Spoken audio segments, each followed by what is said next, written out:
మీరు నిరాశకు గురవుతున్నారా? మీ జీవితానికి ఎవరైనా మార్గదర్శకం కావాలా? హస్త సాముద్రికం, ముఖ జాతకం, ఆస్ట్రాలజీ, న్యూమరాలజీ వంటి ఎలాంటి సమస్యలకైనా జాతకం చెప్పబడను. సంప్రదించండి గురూజీ రామనారాయణ జీ 96651137. రాబోయే పార్లమెంట్ ఎన్నికల్లో బీఆర్ఎస్ బీజేపీకి బుద్ధి చెప్పాలన్నారు మంత్రి సీతక్క. 10 ఏళ్లలో తెలంగాణ ప్రజల ఆస్తులను బీఆర్ఎస్ ప్రభుత్వం దోచుకుందని విమర్శించారు.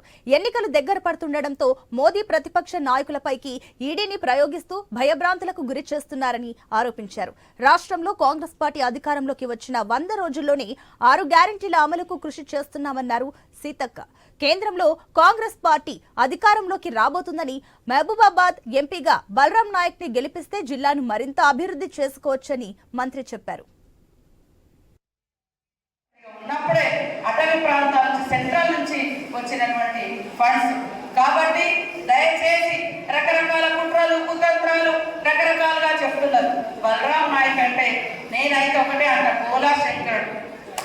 భోలా శంకరుడు ఏ దాంట్లో వీళ్ళని దొక్కాలి, వాళ్ళని పెట్టాలి, పైకి ఒకటి లోపలికి ఒకటి ఆయన దగ్గర అస్సలే ఉంటుంది. నేను అది గమనించింది.